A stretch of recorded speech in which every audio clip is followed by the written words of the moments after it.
Clear नहीं clear? तो सवाल जो है काफी इंपॉर्टेंट इसमें दे रखे एग्जाम्पलर में, वहां का हम लोग स्टार्ट करते हैं। पहला सवाल हमसे पूछ रहा है, कह रहा है arrange the following in a decreasing order of there boiling point. हमको उसने 3 कंपाउंड दे रखे हैं, एक तो एन ब्यूटेन है, दूसरा है 2 मिथाइल ब्यूटेन और तीसरा है एन पेंटेन। ऐसे सवालों को करने के लिए स्ट्रक्चर बनाना बहुत जरूरी है, अगर स्ट्रक्चर नहीं बनाएंगे तो गड़बड़ करेंगे। क्लियर नहीं क्लियर? अगर आपके मन में स्ट्रक्चर आ जा रहा है तो बहुत बढ़िया। पहला है कह रहा है एन ब्यूटेन, तो हमने कहा ए नंबर पे है एन ब्यूटेन। तो एन ब्यूटेन अगर हम बनाएंगे तो हम कहेंगे 1 2 3 एंड 4, 4 कार्बन की नॉर्मल एक चेन हो गई, उसको हम लोग क्या बोलते हैं? N butane. बी नंबर पे वो हमसे कह रहा है 2 मिथाइल ब्यूटेन, बी नंबर पे। अच्छा देखो, कमाल की बात यह है कि सवाल में वो आपको कॉमन नेम भी दे रहा है, ट्राइबल नेम भी दे रहा है और साथ में आयुपैक नेम भी दे रहा है, तो दोनों तरीके के नाम आपको यहां पर दे रहा है। तो इस तरीके से आप लोगों का जो सवाल जो मिक्स का सवाल आ जाता है। जो बच्चे शुरुआत में कहते हैं सर इस नॉमेनक्लेचर का क्या फायदा, अब देखिए उस नॉमेनक्लेचर का कितना फायदा आ रहा है। शुरुआत में जब हम नॉमेनक्लेचर पढ़ाते थे तब कहते हैं सर इतने इतने इस आईपीएससी से क्या मिलेगा, कितने सवाल आते हैं, पूछते थे बच्चे। या ट्राइबल पढ़ाते थे, कॉमन नेम पढ़ाते थे, तब उसमें पूछते थे बच्चे कि सर कितने सवाल आते हैं, तो देखो कितने सवाल आते हैं। उससे सवाल नहीं आते, उसी के बेसिस पर सवाल आते हैं। देखिए जरा, तो दूसरा ऑप्शन उसने बी नंबर पे दे रखा है 2 मेथाइल ब्यूटेन। ठीक है, मतलब हमारे पास 1 2 3 4 ये आईयूपीएसी नंबर है। 2 मेथाइल का रहा है तो 1 2, यहां पर हमने एक कार्बन और लगा दिया, मिथाइल लगा दिया। क्लियर नहीं क्लियर? थर्ड पे वो हमसे कह रहा है एन पेंटेन, थर्ड पे सी पे वो हमसे कह रहा है एन पेंटेन। तो 1 2 3 4 5, तो ये 5 कार्बन की नॉर्मल पेंटेन हो गई। आपको मालूम है सारे स्ट्रक्चर हम पढ़ा चुके हैं कैसे एन पेंटेन बनता है। देखो ये नॉर्मल पेंटेन है, कोई ब्रांचिंग नहीं है, ये नॉर्मल ब्यूटेन है, कोई ब्रांचिंग नहीं है, ये हमारे पास 2 मेथाइल ब्यूटेन है। अब वो हमसे एक, अच्छा डी पर भी कुछ दे रखा है, एक और चाहिए 2,2 di methyl propane, 2,2 di methyl propane, ये हमको दे रखा है 2,2 डाई मिथाइल प्रोपेन। तो 1 2 3 रूट वर्ड हो गया प्रोपेन, और 2 नंबर पे मिथाइल लगा हुआ है और 2 बार लगा हुआ है 2,2, तो यहां पे हमने 2,2 डाई मिथाइल कर लिया। अब आप हमको ये बताइए कि अभी जब आपको हम पढ़ा रहे थे एल्केन एल्कीन एल्काइन, तो उसमें हमने मेल्टिंग और बॉइलिंग पॉइंट के लिए हमने बताया था कि अगर मेल्टिंग पॉइंट और बॉइलिंग पॉइंट निकालना हो तो 2 तरीके से निकाल सकते हैं। Boiling point is directly proportional to molecular weight हुआ करता है, मॉलिक्यूलर वेट या वेट कह लो सीधे, और इनवर्सली प्रोपोर्शनल टू ब्रांचिंग हुआ करता है। ठीक है, ये आपको मालूम है।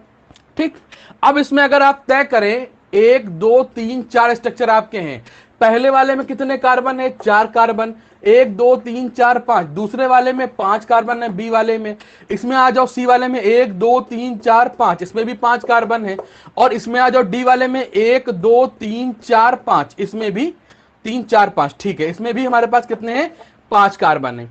अब अगर इसको अरेंज करने को कह दिया जाए तो हमारे पास सबसे ज्यादा मेल्टिंग पॉइंट या बॉइलिंग पॉइंट किसका होगा? Arrange the following, boiling point पूछ रहा है।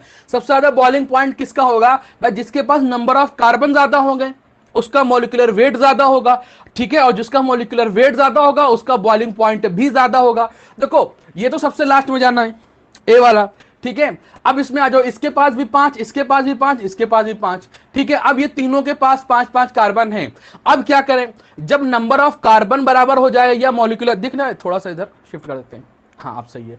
जब नंबर ऑफ कार्बन बराबर आ जाए या मॉलिक्यूलर वेट बराबर आ जाए तब फिर क्या देखते हैं? ब्रांचिंग। जिसकी ब्रांचिंग ज्यादा उसका मॉलिक्यूलर वेट कम। अब देखो इसके पास भी 5, इसके पास भी 5, इसके पास भी 5, इसके पास 2 की ब्रांचिंग है और इसके पास एक को ब्रांचिंग नहीं, तो इन तीनों में बी सी डी में सबसे ज्यादा कौन हो जाएगा? सी। ठीक, अच्छा फिर आ जाओ बी और डी, अगर देखो बी और डी में कौन ज्यादा होगा? जल्दी बताओ। इसमें 1 की ब्रांचिंग, इसमें 2 की ब्रांचिंग, इसमें कम ब्रांचिंग है, इसमें ज्यादा ब्रांचिंग। जितनी ज्यादा ब्रांचिंग उतना कम मेल्टिंग पॉइंट या बॉइलिंग पॉइंट। तो दूसरे नंबर पे आ जाएगा डॉक्टर साहब बी आ जाएगा, और फिर क्या आ जाएगा हमारे पास? डी आ जाएगा, और डी के बाद हमारे पास ए आ जाएगा। क्लियर नहीं क्लियर? अब देखिए इसका ऑप्शन कौन सा मिल रहा है? ऑप्शन नंबर डी करेक्ट है, C B D A. Option number D जो है इसका करेक्ट आंसर है। किसी का मैसेज भी आया, जरा देखें। बिल्कुल सही Zainab Junaid, C B D A, बहुत बढ़िया। चलें सेकंड क्वेश्चन लगाएं इसका। देखो सवाल कैसे करे जाते हैं जरा समझिए, ये ऐसे सवाल एग्जाम में आते हैं। ठीक है, सेकंड क्वेश्चन हमसे ये कह रहा है कह रहा है arrange the following, arrange the halogen F2Cl2Br2 and I2 in order of their increasing reactivity with alkane. Alkane के साथ रिएक्टिविटी में इसको अरेंज करना है। देखो फ्लोरीन F2 Cl2 सॉरी हाँ Cl2 Br2 I2, ठीक है। ये हमारे पास रिएक्टिविटी ऑर्डर होता है एल्केन के लिए। अगर आप लोगों को याद रह गया हो, एल्केन वाले चैप्टर में ही पढ़ाया था, फ्री रेडिकल सब्स्टिट्यूशन में ही पढ़ाया था हमने, जब क्लोरीनेशन, ब्रोमिनेशन, फ्लोरिनेशन, आयोडीनेशन सब पढ़ाया था हमने। तो सब देखो यहां पे हमने वहां पे तुमको एक बात ही बताई थी, हमने कहा था कि सबसे ज्यादा रिएक्टिव F2 होता है, इसलिए उसकी रिएक्शन नहीं हो पाती क्योंकि एक्सप्लोजन कर जाता है। उससे कम रिएक्टिव ये दोनों होते हैं, और ये सबसे कम रिएक्टिव हुआ करता था I2, और इसकी रिवर्स रिएक्शन हो जाया करती थी। याद आया? क्लियर नहीं क्लियर? अब आप लोगों को अगर याद आ गया हो तो आप लोग इसको बताएं कि सबसे ज्यादा रिएक्टिव कौन होता है? F2। याद आ गया? एल्केन पे जब सब्स्टिट्यूशन कराया था तो सबसे ज्यादा रिएक्टिव कौन था बेटा इसमें?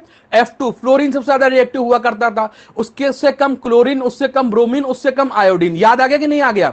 सबकी हमने बॉन्ड एनर्जी भी लिखा रखी थी, अलग अलग सबकी बॉन्ड एनर्जी लिखा रखी थी। चलें बेटा फिर एक बार आप लोग वहां पर जाके देख ले, लेकिन यहां पे ये जान लीजिए कि एल्केन से अगर रिएक्शन करेंगे तो सबसे ज्यादा रिएक्टिव हेलोजन में कौन होगा? F2, उससे कम Cl2, उससे कम Br2, उससे कम I2। क्लियर नहीं क्लियर? ये बहुत ज्यादा रिएक्टिव होता है, एक्सप्लोजन कर जाता है। क्लियर? चले तो इसका ऑप्शन डॉक्टर साहब कौन सा सही हो जाएगा? इसका ऑप्शन करेक्ट होगा ए वाला, ठीक है। Fluorine, then chlorine, then bromine, then iodine. देखो बात समझ में आ रही है? सबसे ज्यादा फ्लोरीन लिखा नहीं लिखा है? ठीक है, बहुत बढ़िया। आ जाइए क्वेश्चन नंबर 3 पे। कह रहा है the increasing order of reduction of alkyl halide with zinc and HCl is, ठीक है। RCl दे रखा है, RI दे रखा है, RBr दे रखा है। देखो एक बात समझ लेना यहां पे डॉक्टर साहब, कहीं पर आपको RF तो नहीं दे रखा होगा, RCl देगा, RBr देगा और RI देगा। तो अगर इनका रिएक्टिविटी ऑर्डर किसी के साथ भी पूछा जाए, ये जब हम एल्केन पढ़ा रहे थे तब भी हमने बताया था, इनका रिएक्टिविटी ऑर्डर किसी के साथ भी पूछा जाए तो सबसे ज्यादा रिएक्टिव उसमें आयोडाइड वाला होता है, उससे कम RBr होता है, सबसे कम क्या होता है? RCl होता है। और वहां पर भी हमने दोनों क्वेश्चन मिला के बताया था। हमने कहा था देखो ये F2 है, ये हमारे पास देखो I2 है, ये हमारे पास RI है, दोनों में फर्क है। ये I2 है, ये RI है, ठीक है। ये आयोडीन है, ये हमारे पास एल्किल आयोडाइड है। क्लियर नहीं क्लियर? अच्छा, इसकी वजह क्यों होती है डॉक्टर साहब? इसकी वजह यह होती है कि आयोडीन का साइज बहुत बड़ा होता है। आयोडीन का साइज बहुत बड़ा होने की वजह से इनके बीच में जो बॉन्ड होती है उसकी बॉन्ड लेंथ ज्यादा होती है। अगर बॉन्ड लेंथ ज्यादा होगी तो उसकी बॉन्ड स्ट्रेंथ कम होगी। अब एक बात समझो, जिसकी बॉन्ड स्ट्रेंथ कम होती है वहां से जो हमारे पास इसका लीविंग ग्रुप होता है आई, ये बड़ी आसानी से ग्रुप निकल जाता है। जो लीविंग ग्रुप होता है आई, बड़ी आसानी से ये टूट जाता है। क्यों? क्योंकि इसकी बॉन्ड लेंथ ज्यादा होती है और बॉन्ड स्ट्रेंथ कम होती है। जिसकी बॉन्ड स्ट्रेंथ डॉक्टर साहब कम होगी वही तो आसानी से निकल पाएगा। अब ये दोनों और मजबूती से जुड़े हुए हैं, इसमें से Br निकलना और मुश्किल है। यहां ये दोनों और मजबूती से जुड़े हुए हैं, इसमें से इनका Cl का निकलना और मुश्किल हो जाएगा। क्लियर नहीं क्लियर? तो ये किस पर डिपेंड करता है? बॉन्ड एनर्जी पे डिपेंड करता है। अब एक बात हमेशा ध्यान कर लीजिएगा कि अगर कभी भी आपको RCl, RBr, RI इसकी रिएक्टिविटी पूछी जाए तो सबसे ज्यादा रिएक्टिविटी किसकी होती है? RI की होती है, उससे कम RBr की होती है, और उससे कम किसकी होती है डॉक्टर साहब? RCl की होती है। क्लियर नहीं क्लियर? चले इसका ऑप्शन डॉक्टर साहब बताएं। इसका ऑप्शन आपका हो जाएगा बी वाला ऑप्शन हो जाएगा, सबसे ज्यादा RI, फिर उससे कम RBr, उससे कम RCl हो जाएगा। क्लियर? चल अच्छा, अभी इसमें बेटा सवाल बहुत बेसिक बेसिक आ रहा है, इसमें बहुत अच्छे अच्छे सवाल भी आने वाले हैं।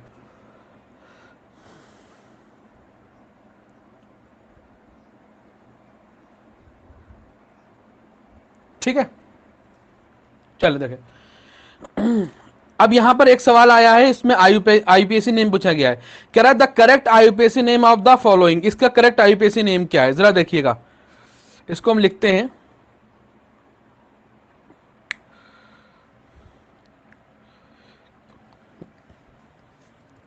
ये कुछ इस तरीके से होगा, 1 2 3 4 7 8।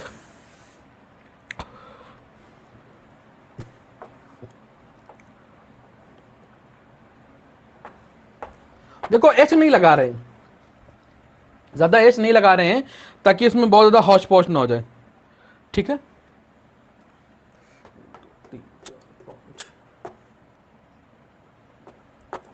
अच्छा चलें, एक बात बताएं, आईयूपीएसी करने का नियम क्या था? पहला नियम, हमको चेन सेलेक्ट करनी थी, और चेन भी कौन से सेलेक्ट करते हैं? चेन भी कौन सेलेक्ट करेंगे बताइए? चेन सेलेक्ट करने के लिए पहले देखते हैं कि उसके पास फंक्शनल ग्रुप है कि नहीं है। तो हमने देखा इसके पास कोई फंक्शनल ग्रुप है, हमने देखा कोई फंक्शनल ग्रुप नहीं है। फिर क्या करते हैं? फिर इसमें हम लोग देखते हैं, जब फंक्शनल ग्रुप देख चुके हैं, फिर हम देखते हैं इसमें मल्टीपल बॉन्ड, मल्टीपल बॉन्ड भी कोई नहीं, ठीक। फिर हम देखते हैं नंबर ऑफ कार्बन, वो चेन जिसके पास नंबर ऑफ कार्बन ज्यादा होगा उसको हम लोग क्या लेते हैं? प्रेफरेंस देते हैं, ठीक है। वही हम लोगों की मेन चेन हो जाया करती है, ठीक है। तो जरा देखिए यहां पर, यहां से स्टार्ट करेंगे 1 2 3 4 5 6 7 8, इधर जा रहे हैं 1 2 3 4 5 6 7 8। अब चाहे आप इधर से इधर आ जाए और चाहे सीधे निकल जाए, आपके पास सिमेट्रिकल स्ट्रक्चर बनेगा, ठीक है। तो आप यहां से नंबरिंग करें 1 2 3 4 5 6 7 और 8 आ जाएगा, ठीक। अब यहां पर देखिए, यहां पर कहां पर एक ये आपके पास अलग से ब्रांचिंग है, एक ब्रांचिंग आपके पास एथाइल की यहां पर है, और एक ब्रांचिंग आपके पास यहां पर है। तो 2 नंबर पे मिथाइल लगा हुआ है और 3 और 6 नंबर पे एथाइल लगा हुआ है। ऑप्शन इसमें हम लोग ढूंढ लिया करते हैं। ऑप्शन बताइए इसका क्या होगा? 3 और 6, 3,6 डाई एथाइल हो जाएगा, और उसके बाद क्या हो जाएगा? 2 नंबर पे मिथाइल है तो 2 मिथाइल हो जाएगा, ठीक है। और बाकी क्या है बेटा? ऑक्टेन। तो ये ऑप्शन कौन सा मिल रहा है आपको? फर्स्ट ऑप्शन ऐसा आई थिंक मिल रहा है, पहला ऑप्शन मिल रहा है 3,6 डाई एथाइल और 2 मिथाइल ऑक्टेन, ये आपका first option will be the correct option, ठीक है। अच्छा, इसमें बहुत सारे क्वेश्चन हम करा चुके हैं आप लोगों को आईयूपीएससी में, तो थोड़ी बहुत आप लोग वहां से चीजें समझिए। क्लियर? नेक्स्ट क्वेश्चन आ जाइए, क्वेश्चन नंबर 5 क्या कह रहा था देखिए।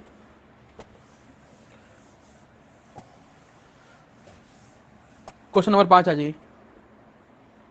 5 में क्या कह रहा है डॉक्टर साहब?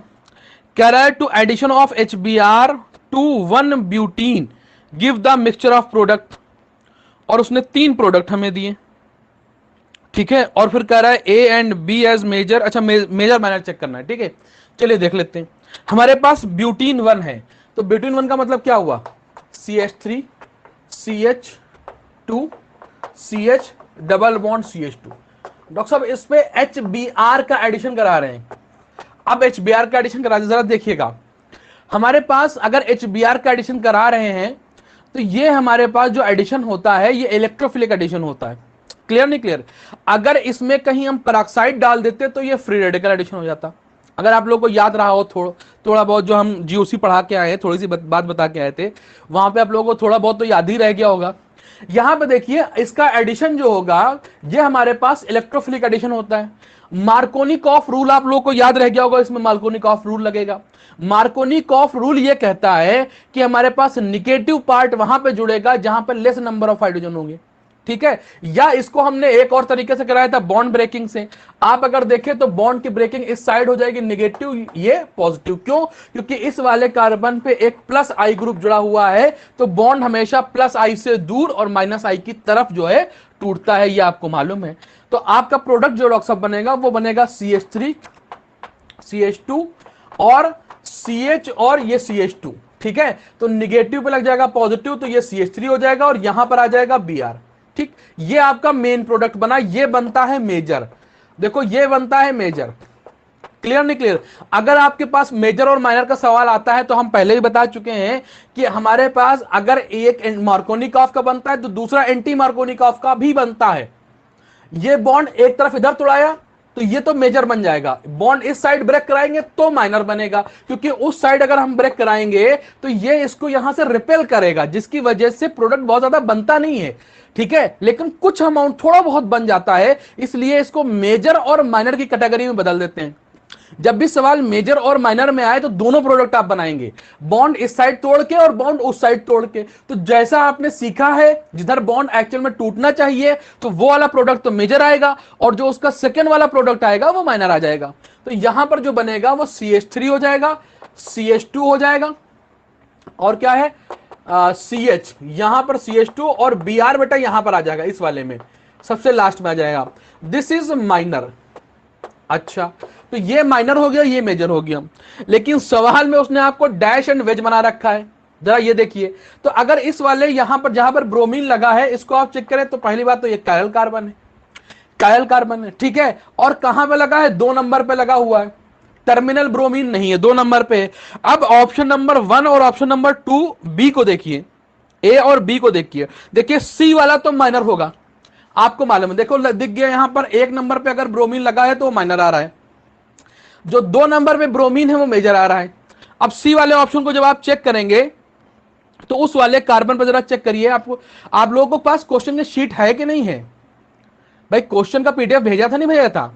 उसको कहीं से प्रिंट आउट डॉक्टर साहब निकाल लीजिए आप लोग, ऐसे काम नहीं चलेगा, सवाल लगा रहे, सवाल मतलब ऐसे नहीं लगते, ठीक है। जरा देखें उसको, हाँ, तो इसमें ऑप्शन नंबर ए पे देखें तो अगर उसको चेक करें तो C2H5 फिर C फिर Br।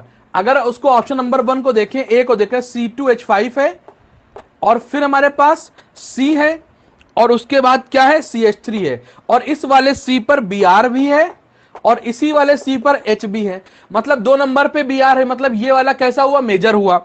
ऑप्शन नंबर बी पे देखिए डॉक्टर साहब, ऑप्शन नंबर बी पे देखिएगा तब भी यही है, क्या है हमारे पास, C2H5 है और फिर C है। देखो जो हमारे पास मिड में C है उसी पे Br है और उसी पे हाइड्रोजन भी है, क्लियर नहीं क्लियर, और ये CH3 हो गया। तो इन दोनों को देखें, ये दोनों स्ट्रक्चर सिमिलर हैं, दोनों स्ट्रक्चर क्या है, सिमिलर हैं। तो हमारे पास यहां पे अगर देखोगे तो A एंड B ये हमारे पास क्या होंगे, मेजर प्रोडक्ट होंगे, जबकि C वाला कैसा होगा, माइनर प्रोडक्ट होगा। जरा चेक करके देखिए कौन सा है मेजर है, कौन सा माइनर है, क्लियर नहीं क्लियर, ऑप्शन चेक कर लिए बेटा। अच्छा, क्वेश्चन नंबर 6 पे आ जाइए, क्वेश्चन नंबर 6 पे आ जाइए, कह रहा विच of the following will not show geometrical isomerism. बहुत बढ़िया, ये तो सीधा सवाल है बेटा, अगर आपको ज्योमेट्रिकल आइसोमरिज्म की ABCB आती है तो आप ये सवाल लगा ले जाइएगा, कैसे, जरा इसका ऑप्शन नंबर डी पे ध्यान देना। हमने बताया था कि ज्योमेट्रिकल आइसोमरिज्म कौन नहीं शो कर सकता है, जिसके पास डबल बॉन्ड कार्बन हो बट एक ही कार्बन पे 2 सिमिलर ग्रुप नहीं होने चाहिए। अपोजिट कार्बन पे तो सिमिलर ग्रुप हो सकते हैं लेकिन एक ही कार्बन पे सिमिलर ग्रुप नहीं होने चाहिए, आप लोग को याद रह गया होगा। तो जो ऑप्शन नंबर डी है जरा उस डी को देखें, जो ऑप्शन नंबर डी है जरा उस डी वाले को देखें, कार्बन डबल बॉन्ड कार्बन, और देखो एक ही कार्बन पे CH3, 2 CH3 लगे हुए हैं और इधर भी CH3 है और यहां पर क्या है, C2H5 है। तो एक ही कार्बन पे अगर 2 सिमिलर ग्रुप आ जाते हैं तो वो हमारे पास GI नहीं शो करते हैं, तो ऑप्शन नंबर डी जो होगा उसमें वो GI शो नहीं करेगा, क्लियर नहीं क्लियर। चलें ऑप्शन नंबर क्वेश्चन नंबर 7 पे आ जाइए, कह रहा arrange the following hydrogen halide in the order of decreasing reactivity with propene.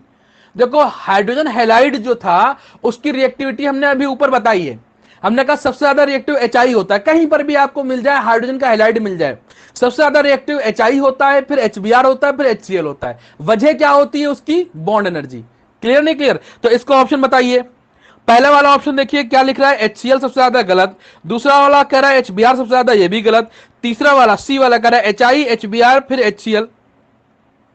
I think सी वाला जो है वो करेक्ट ऑप्शन होगा, सबसे ज्यादा HI, उससे कम HBr और सबसे कम HCl, क्लियर, बहुत बढ़िया। चले देखें क्वेश्चन नंबर 8 देखें, क्वेश्चन नंबर 8 देखें, कह रहा arrange the following carbon ion in order of their decreasing stability. उनकी डिक्रीजिंग स्टेबिलिटी के अकॉर्डिंग जो है हम उसको जो है अरेंज करेंगे स्टेबिलिटी। तो अगर आप लोगों को जीओसी में थोड़ा बहुत याद रह गया हो तो हमने बताया था कि नेगेटिव जो चार्ज होता है वो सबसे ज्यादा स्टेबल ट्रिपल बॉन्ड पे होता है। अगर आप लोगों को याद रह गया हो हमने कहा था जो नेगेटिव जो चार्ज होगा वो सबसे ज्यादा स्टेबल किस पे होगा? ट्रिपल बॉन्ड पे होगा। अच्छा, अगर हमारे पास दो तरीके के ट्रिपल बॉन्ड है, देखो ये भी तो ट्रिपल बॉन्ड है, तो इन दोनों में अगर हम लोग जो है तय करें कि सबसे ज्यादा स्टेबल कौन है, तो जरा देखो यहां पर ये हमारे पास CH2 कौन सा ग्रुप होता है? हमारे पास प्लस आई ग्रुप होता है, और प्लस आई ग्रुप जो होता है इलेक्ट्रॉन इधर डोनेट करेगा, इलेक्ट्रॉन डोनेट करेगा तो वो कार्बन आयन को स्टेबल रहने देगा? कार्बन आयन को स्टेबल नहीं देगा, नहीं, और उसकी स्टेबिलिटी को कम करेगा। तो इन दोनों में अगर पूछा जाए, जो प्लस आई वाला ग्रुप होता है वो कार्बन आयन की स्टेबिलिटी को डिक्रीज करता है। तो इन दोनों में अगर पूछा जाए सबसे ज्यादा कौन स्टेबल होता है, तो इन दोनों में ये स्टेबल होता है। क्लियर नहीं क्लियर? जो हमारे पास 2 कार्बन वाला है और ये हमारे पास कितने हैं? 3 कार्बन वाला है। क्लियर नहीं क्लियर? अच्छा, इससे अब सबसे कम कौन सा हो जाएगा? सबसे कम कौन सा हो जाएगा? वो हमारे पास सिंगल बॉन्ड वाला हो जाएगा। तो ये हमारे पास अगर दिख रहा है, नहीं ऊपर हम लिखे दे रहे हैं, यहां पर नीचे लिखे दे रहे हैं, सबसे कम हो जाएगा CH3CH। ठीक है, तो यहां पर हमको आपको मालूम चल गया होगा कि सबसे ज्यादा स्टेबल कौन सा होगा? ट्रिपल बॉन्ड वाला होता है। ट्रिपल बॉन्ड वाला क्यों होता है ये मालूम है आप लोगों को ना, कि सबसे ज्यादा जो है इसका जो हाइब्रिडाइजेशन sp होता है, इसमें जो s करेक्टर होता है वो बहुत ज्यादा होता है, 33% के आसपास होता है। क्लियर नहीं क्लियर? नहीं, 50% होता है s करेक्टर, इसमें s करेक्टर 50% होता है। इलेक्ट्रोनेगेटिविटी बहुत ज्यादा होती है, इलेक्ट्रोनेगेटिविटी बहुत ज्यादा होने की वजह से अगर negative charge on more electronegative होता है तो ज्यादा स्टेबल होता है। क्लियर? ये सारी बातें हम करा चुके हैं, इसलिए इसको हल्के में सवाल करा रहे हैं, अगर आप लोगों को समझ में आ रहा हो तो, याद रह गया हो तो। ठीक है, फिर हमसे पूछ रहा है सवाल नंबर 9। सवाल नंबर 9 हमसे ही पूछ रहा है,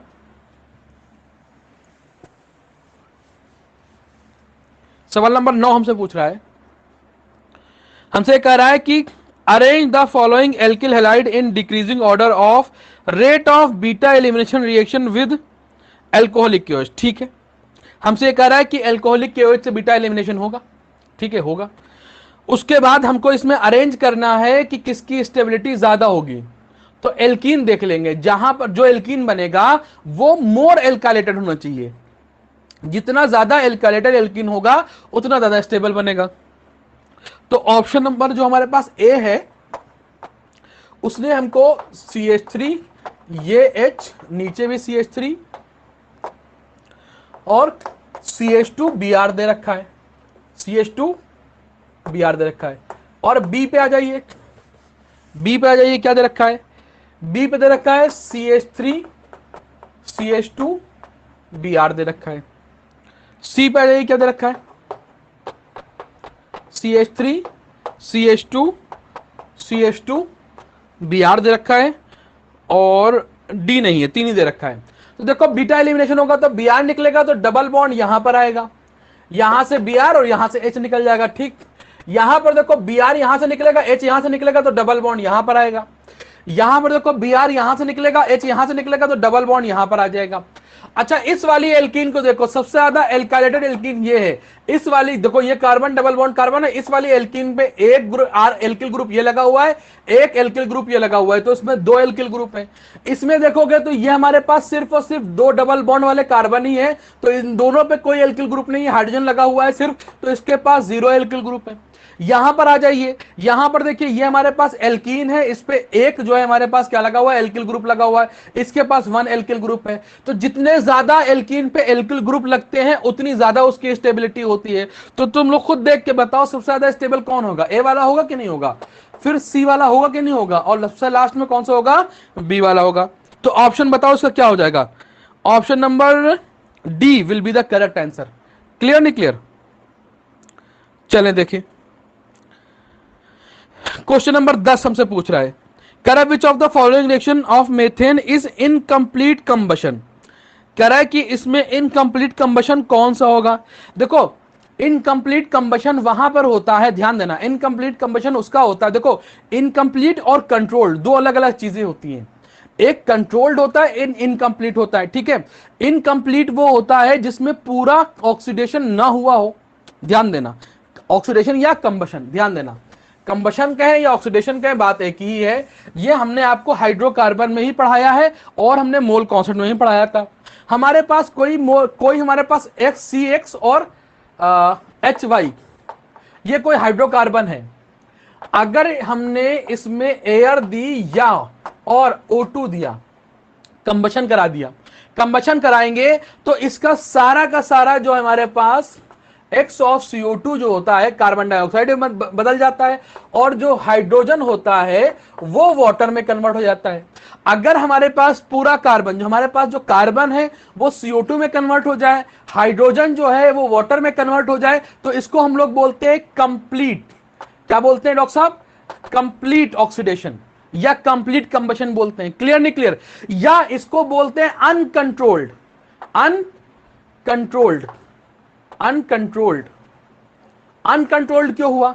ये कंट्रोल क्यों नहीं हुआ? देखो इसका ऑक्सीडेशन शुरू हुआ, इसका ऑक्सीडेशन जो शुरू हुआ तो इसने अपने ऑक्सीडेशन को कंप्लीट किया, इस पे हमारा कोई बस नहीं है, कोई कंट्रोल नहीं है।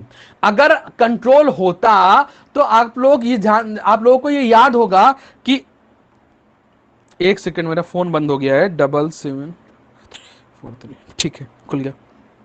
हाँ, अगर ये हमारे पास कंट्रोल, अगर ये हमारे पास कंट्रोल्ड होता तो क्या होता? जो हमारे पास एल्केन होता है, ध्यान देना, एल्केन से हम लोग एल्कोहल भी बनाते थे। एल्केन वाले में आपको बताया था एल्कोहल बना सकते हैं, और एल्कोहल का ऑक्सीडेशन करके हम लोग एल्डिहाइड बना सकते हैं, और एल्डिहाइड का ऑक्सीडेशन करके हम लोग एसिड भी बना सकते हैं। क्लियर नहीं क्लियर? तो ये हमारे पास कंट्रोल्ड मैनर में ऑक्सीडेशन होता है, अगर हम चाहें तो इसको कंट्रोल कर सकते हैं, बट ये वाली रिएक्शन हमसे कंट्रोल नहीं हुई। तो ध्यान देना कि जिसमें जिसमें CO2 और वाटर बन जाता है, उसके आगे कहीं लिख लेना, जो तुमको सवाल करा रहा है उसी में कहीं लिख लेना, आगे पीछे कहीं पे नोट्स में लिख लेना, या वहीं पे जहां पे सवाल करा रहे हैं उसी शीट पे लिख लेना कि अगर हमारे पास कहीं पर CO2 और वाटर बन जाता है तो एक तो बात हो गई, वो कंप्लीट कंबशन हुआ और अनकंट्रोल्ड हुआ, उसको हम कंट्रोल नहीं कर पाए। अगर कंट्रोल किया होता तो हम कुछ और भी बना सकते थे। क्लियर नहीं क्लियर? तो ये हमारे पास कैसा हुआ, अनकंट्रोल्ड हो गया। ठीक, अगर हमारे पास कहीं पर एल्डिहाइड बन जाए, एल्डिहाइड बन जाए, या हमारे पास कहीं पर एल्कोहल बन जाए, ध्यान देना, प्रोडक्ट में एल्डिहाइड बन जाए या कहीं पे एल्कोहल बन जाए, तो ये हमारे पास जो है इनकम्प्लीट नहीं होंगे, इनको हमने कंट्रोल कर लिया है, इनको हमने कंट्रोल कर लिया। ध्यान देना, ये हमारे पास कंट्रोल वाले हो गए, एल्डिहाइड और अल्कोहल कैसे हो गए, कंट्रोल वाले हो गए। लेकिन अगर कहीं पर कार्बन, ये कार्बन बन जाए, कार्बन सॉलिड, ब्लैक मास इसे बोलते हैं, इंक विंक में काम आता है, अगर ये कहीं बन जाता है तो उसको बोलते हैं इनकम्प्लीट कंबशन। अगर इनकम्प्लीट कंबशन आपको निकालना है तो आपको ये जानना होगा, इनकम्प्लीट कंबशन अगर हाइड्रोकार्बन का होता है तो उसमें क्या बन जाता है, कार्बन बन जाता है। क्लियर नहीं क्लियर? अगर कहीं पर कार्बन दिख रहा है सॉलिड के फॉर्म में तो वो वाली रिएक्शन कौन सी होगी, इनकम्प्लीट होगी। अगर आपके पास कहीं पर CO2 और वाटर बन जाए तो वो क्या होगा, कंप्लीट कंबशन होगा। कहीं पर एल्डिहाइड और अल्कोहल बन जाए तो उसको बोलते हैं कंट्रोल्ड, कैसा बोलते हैं, कंट्रोल्ड कंबशन। ठीक है, अब ये हमारे पास कैसा है, अनकंट्रोल्ड। क्लियर नहीं क्लियर? तो ऑप्शन इसमें देखिए, अगर ऑप्शन अगर आप चेक करेंगे सवाल नंबर 10 में, तो इसमें देखिए ऑप्शन नंबर 1 में आपके पास एल्कोहल बन रहा है, ठीक है, वो भी हमारे पास इनकम्प्लीट नहीं है। ऑप्शन नंबर बी में एल्डिहाइड बन रहा है, ठीक है, वो भी हमारे पास इनकम्प्लीट नहीं है। ठीक है, ऑप्शन नंबर सी देखिए, सी में आपके पास कार्बन बन रहा है, ठीक है, ये हमारे पास कैसा हुआ, ये हमारे पास इनकम्प्लीट कंबशन हो गया। तो इनकम्प्लीट कंबशन कहां होता है, जहां पर आपको हाइड्रोकार्बन में प्रोडक्ट साइड में कार्बन दिख जाए, आप उसी को टिक मार देंगे कि ये हमारे पास कैसा है, इनकम्प्लीट कंबशन है। ठीक, चलिए सवाल नंबर 11 पे आ जाइए, जल्दी जल्दी करिए। Some oxidation reaction of the methane are given below, which of the following is controlled oxidation reaction? ध्यान दीजिएगा, कंट्रोल्ड कौन सी होती है, जिसमें एल्डिहाइड और अल्कोहल बनता है, अभी ऊपर बताया, जिसमें एल्डिहाइड और अल्कोहल बनता है वो कैसी होती है, कंट्रोल्ड होती है। तो ऑप्शन चेक मिलाइए, ऑप्शन नंबर सी में देखिए एल्डिहाइड बन रहा है, और ऑप्शन नंबर डी में जो बन रहा है वो बन रहा है अल्कोहल। ये हमारे पास कैसी होगी बेटा, कंट्रोल्ड रिएक्शन होगी। क्लियर नहीं क्लियर? अच्छा, इधर आ जाइए, क्वेश्चन नंबर 12 देखो। अब ये यहाँ पर मल्टीपल चॉइस है, ये मल्टीपल चॉइस में मोर देन वन करेक्ट है, इसमें एक से ज्यादा करेक्ट वाले क्वेश्चन है, आपको भेजा है हमने, एक से ज्यादा क्वेश्चन करेक्ट होंगे। ये सवाल आपको एग्जाम में कैसे देगा, वो कहेगा which of the following is correct, A B C A B D, इस तरीके से देगा आपको। क्लियर? चले सवाल नंबर 12 बताएं, correct which of the following ozonolysis give a mixture of ketone. अगर आप लोगों को याद रह गया हो कि हमारे पास कीटोन कौन देता है, कीटोन कौन देता है? मिक्सचर ऑफ कीटोन, सिर्फ कीटोन मिलेगा। तो कीटोन के लिए और एल्डिहाइड के लिए हमने आपको डायरेक्ट बताया था कि आप जो है डबल बॉन्ड को ब्रेक कराएंगे और ऑक्सीजन पकड़ाएंगे। जैसे पहला वाला ऑप्शन है ए वाले में, देखिए हमारे पास CH3 CH double bond CH और ये CH3 है। आपने यहां से बॉन्ड ब्रेक कराया, इसको ऑक्सीजन दिया, इसको ऑक्सीजन दिया, बेटा ये एल्डिहाइड बनेगा। क्या बनेगा बेटा? एल्डिहाइड बनेगा। और ये भी क्या बनेगा? एल्डिहाइड बनेगा, क्योंकि इस ये वाला कार्बन कैसा है हमारे पास? प्राइमरी कार्बन है। जो डबल बॉन्ड पे कार्बन है अगर वो सेकेंडरी कार्बन पे होगा तो वो एल्डिहाइड देगा। ठीक है, ऑप्शन नंबर 2 पे देख लो, ऑप्शन नंबर बी को देख लो, अगर बी को देखना चाहो तो देख लो। ऑप्शन नंबर बी क्या है? CH3 है, CH है, CH3 है और ये CH है और डबल बॉन्ड CH2 है। इसको यहां से ब्रेक करेंगे, इस पे एक ऑक्सीजन, इस पे एक ऑक्सीजन। बेटा ये वाला भी हमारे पास कार्बन कैसा है? प्राइमरी कार्बन है, तो ये वाला भी एल्डिहाइड देगा और ये वाला भी एल्डिहाइड देगा। ठीक, ऑप्शन नंबर सी पे आ जाइए, ऑप्शन नंबर सी पे आ जाइए। देखिए डायरेक्ट क्वेश्चन करना हमने आपको सिखाया था इसमें। डबल बॉन्ड ये देखिए CH3, जरा देखिएगा अगर इसको आप यहां से ब्रेक करेंगे तो एक ऑक्सीजन इसको, एक ऑक्सीजन इसको। अब ये वाला कार्बन देखिए सेकेंडरी है, इस वाले कार्बन पे 2 एल्किल ग्रुप लगे हुए हैं, तो ये वाला कार्बन सेकेंडरी है और ये वाला कार्बन भी सेकेंडरी है। देखो इधर भी एक एल्किल ग्रुप है और इधर भी एक एल्किल ग्रुप है, तो ये भी हमारे पास कीटोन बनाएगा, ये भी कीटोन बनाएगा। तो सी वाला तो हमारे पास दोनों प्रोडक्ट जो होगा ओजोनोलिसिस के बाद वो कीटोन देगा। जरा डी वाला भी चेक कर लो। जब डी वाला आपको दिया जा रहा है तो डी वाला देखो ये है सी, इधर भी CH3 और CH3 है और इस पर भी क्या है? CH3 डॉक्टर साहब और CH3 है। इसको होल्ट वाइज में करके लिखा गया है, बट अब इसको अगर आप ब्रेक करेंगे तो एक ऑक्सीजन इसको देंगे, एक ऑक्सीजन इसको देंगे। तो ये वाला कार्बन देखिए इस सेकेंडरी कार्बन है कि नहीं है, और ये वाला कार्बन भी सेकेंडरी कार्बन है, तो ये दोनों भी क्या देंगे डॉक्टर साहब? कीटोन ही हमको प्रोवाइड कराएंगे। क्लियर नहीं क्लियर? तो ऑप्शन नंबर सी और डी जो है इसमें करेक्ट ऑप्शन हो जाएगा। क्लियर? चले आ जाइए, सवाल नंबर 12 हो गया। सवाल नंबर 13 बेटा IUPAC का क्वेश्चन है और सवाल नंबर 14 भी 13 और 14 ये दोनों IUPAC नहीं, 13 नहीं, हाँ 13 एंड 14 दोनों IUPAC के क्वेश्चन है। आप लोग करिए, अगर नहीं लगता है तो फिर हम इसको करवाते हैं। क्लियर? चले देखिए इसके बाद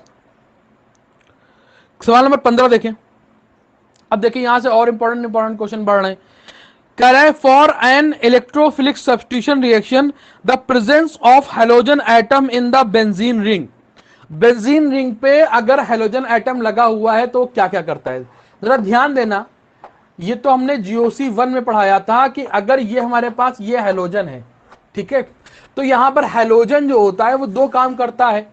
क्या काम करता है? देखो इसमें इलेक्ट्रोनेगेटिविटी का डिफरेंस है, ये ज्यादा इलेक्ट्रोनेगेटिव है तो ये -I से इलेक्ट्रॉन खींचता भी है। चूंकि इसके पास लोन पेयर होते हैं तो ये रेजोनेंस के थ्रू इलेक्ट्रॉन देता भी है। तो ये दोनों इफेक्ट शो करता है, -I भी शो करता है और +M भी शो करता है। अगर आप लोगों को याद रहा हो, देखो ये -I से इलेक्ट्रॉन को विड्रॉ करता है और +M से इलेक्ट्रॉन देता है। इलेक्ट्रॉन के देने को प्लस बोलते हैं और विड्रॉ करने को माइनस बोलते हैं। तो विड्रॉ कर रहा है तो ये माइनस हो जाएगा और दे रहा है तो +M हो जाएगा। इलेक्ट्रोनेगेटिविटी के डिफरेंस की वजह से अगर ये खींच रहा होता है तो I होता है, और अगर रेजोनेंस की वजह से ये दे रहा है तो ये M हो जाएगा। क्लियर नहीं क्लियर? अच्छा, दोनों इफेक्ट तो इसके पास दिखाई दे रहे हैं। अब यहां पर अगर पूछा जाए कि सिर्फ हेलोजन के लिए बताइए कि इसमें मेसोमेरिक इफेक्ट ज्यादा होता है या इंडक्टिव इफेक्ट ज्यादा होता है, तो हम लोग कहेंगे सिर्फ हेलोजन के लिए इंडक्टिव इफेक्ट जो होता है वो मेसोमेरिक इफेक्ट से ज्यादा होता है। क्लियर नहीं क्लियर? चलिए ऑप्शन पढ़ लेते हैं। पहला ऑप्शन ये हमसे ये कह रहा है कि deactivate the ring by inductive effect. बिल्कुल सही है, क्योंकि ये यहां से इलेक्ट्रॉन खींचेगा तो इसको एक्टिवेट तो नहीं करेगा। इलेक्ट्रॉन देना एक्टिवेशन होता है, इलेक्ट्रॉन का खींचना डीएक्टिवेशन होता है। तो यहां से ये इलेक्ट्रॉन खींच रहा है तो ये डीएक्टिवेट कर रहा है ना। बिल्कुल सही, ऑप्शन नंबर ए तो बिल्कुल सही है। बी पे आ जाइए, कह रहा है डीएक्टिवेट बाई रेजोनेंस। नहीं, यहां से ये इलेक्ट्रॉन दे रेजोनेंस के थ्रू इलेक्ट्रॉन दे रहा है। तो अगर रेजोनेंस के थ्रू इलेक्ट्रॉन दे रहा है तो वो रेजोनेंस के थ्रू एक्टिवेट कर रहा है। डीएक्टिवेट किसके थ्रू कर रहा है? -I के थ्रू। तो बी ऑप्शन तो नहीं सही होगा। सी पे आइए, कह रहा है increase the charge density at ortho and para position relative to the meta position by resonance. ये बात बिल्कुल सही है। रेजोनेंस के थ्रू ये ऑर्थो एंड पैरा पोजीशन पे चार्ज डेंसिटी बढ़ाता है। अगर आप लोगों को याद रह गया हो कि ये निगेटिव, ये लोन पेयर यहां पे आएंगे, ये बॉन्ड इधर ब्रेक कर जाएगा, तो इस पे यहां पर निगेटिव आ जाएगा, ये निगेटिव यहां के बाद फिर कहां पे आएगा, 1 2 3 यहां पर आ जाएगा, फिर कहां पे जाएगा 1 2 3। आपको स्ट्रक्चर हमने रेजोनेटिक बनवाए थे, अगर याद रह गया हो तो ये यहां पर आएगा, यहां पर आएगा, यहां पर आएगा। तो निगेटिव कहां पर आ रहा है, ऑर्थो एंड पैरा पोजीशन पे। किसकी वजह से, रेजोनेंस की वजह से। तो रेजोनेंस वो ऑर्थो एंड पैरा पोजीशन पर जो होता है चार्ज डेंसिटी बढ़ाता है, जबकि मेटा पोजीशन पे जो होती है चार्ज डेंसिटी कंपैरेटिवली कम होती है। तो ऑप्शन नंबर सी भी करेक्ट है। फिर कह रहा है D, direct the incoming electrophile to meta position by increasing the charge density relative to ortho and para position. ये बात गलत है भाई, charge density ortho and para पे ज्यादा है, इसलिए कोई इलेक्ट्रोफाइल अगर आएगा तो किधर की तरफ डायरेक्ट होगा, मेटा तो जाएगा नहीं, वो या तो यहां पर जाएगा ऑर्थो पे या तो पैरा पे जाएगा। क्यों? क्योंकि चार्ज डेंसिटी ज्यादा होती है। पर इलेक्ट्रोफाइल होता है पॉजिटिव, उसे देखना है निगेटिव, तो निगेटिव ऑर्थो एंड पैरा ही पे तो है, वहीं पे तो चार्ज डेंसिटी ज्यादा है। क्लियर नहीं क्लियर? चले बेटा नेक्स्ट क्वेश्चन देखें।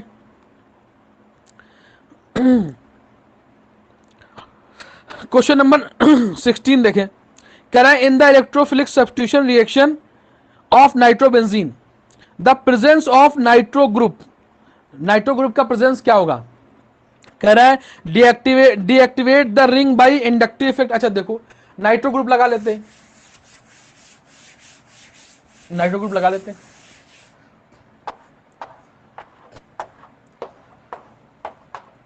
ये हमारे पास NO2 ग्रुप लगा हुआ है, ठीक है। आप लोगों को मालूम है कि NO2 के पास जो होता है NO2 का स्ट्रक्चर बनाते हैं ऐसे, और ये लो ऐसे बना दे, या चलो कोऑर्डिनेट बॉन्ड बना दिया, ठीक। अब NO2 क्या होता है, देखो ये इलेक्ट्रोनेगेटिविटी का डिफरेंस इस पे शो होता है, तो नाइट्रोजन जो है -I से इलेक्ट्रॉन खींचेगा। क्लियर नहीं क्लियर? और यहां से बॉन्ड इधर की तरफ ब्रेक होगा, इधर निगेटिव इधर पॉजिटिव आएगा, तो इसकी वजह से ये सिस्टम से देखो इलेक्ट्रॉन का मूवमेंट बाहर की तरफ हो रहा है, तो रिंग से भी इलेक्ट्रॉन खींचेगा ये -M की वजह से, ठीक है। तो हमारे पास जो नाइट्रो ग्रुप होता है ये दोनों ही तरीके का इफेक्ट शो करता है, -I भी शो करता है और -M भी शो करता है। जरा ऑप्शन चेक कर लेते हैं इसका। कह रहा है deactivate the ring by inductive effect. Deactivate का मतलब इलेक्ट्रॉन अगर रिंग से खींच लेगा तो उसे डीएक्टिवेट ही तो करना हुआ, इलेक्ट्रॉन देना एक्टिवेशन होता है, ये बता चुके। तो ये इंडक्टिव इफेक्ट से डीएक्टिवेट कर रहा है, बिल्कुल कर रहा है, माइनस से इलेक्ट्रॉन खींच रहा है तो मतलब ये डीएक्टिवेट भी कर रहा है। आइए ऑप्शन नंबर बी चेक करते हैं। कह रहा है activate the ring by inductive effect. ये बात गलत है, एक्टिवेट तो कर नहीं रहा, इलेक्ट्रॉन खींच रहा है ना -I से। बहुत बढ़िया, सी आ जाइए। कह रहा है decrease the charge density at ortho and para position by the ring relative to meta position by the resonance. ये बात भी बिल्कुल सही है। क्यों सही है? देखो ये हमारे पास क्या है, ये हमारे पॉजिटिव यहां पे आ गया। अब देखो पॉजिटिव यहां पर आ गया तो यहां पर पॉजिटिव 1 2 3 यहां पर आ जाएगा, तो यहां पर पॉजिटिव अगर आने का मतलब ये हुआ, देखो इसमें रेजोनेंस होगा ना, पाई सिग्मा पॉजिटिव होगा कि नहीं, रेजोनेंस याद हो गया आप लोगों को, पाई सिग्मा पॉजिटिव, ये पॉजिटिव यहां पर आएगा, फिर यहां पर आएगा और फिर यहां पर आएगा। तो अगर पॉजिटिव ऑर्थो एंड पैरा पे पॉजिटिव क्रिएट हो रहा है, इसका मतलब वहां पर चार्ज डेंसिटी कम हो रही है। आप लोगों को अगर याद रह गया हो तो हमने पढ़ाया भी था कि हमारे पास जो -M वाले ग्रुप होते हैं वो ऑर्थो एंड पैरा पे चार्ज डेंसिटी को डिक्रीज कराते हैं। क्लियर नहीं क्लियर? तो इसका ऑप्शन ए एंड सी बेटा सही होगा। 2 सवाल और आपके रह गए हैं, ठीक है, 19 तक हैं। चले देखें, कह रहा है आपका 17 सलाम क्वेश्चन नंबर 17 देखें क्या कह रहा है। कह रहा है which of the following are correct, इसमें से कौन सा करेक्ट है, ठीक है। ऑप्शन देखें, कह रहा है CH3O CH2+ is more stable then CH3 CH2+। Option जरा देखें, चेक करें बेटा।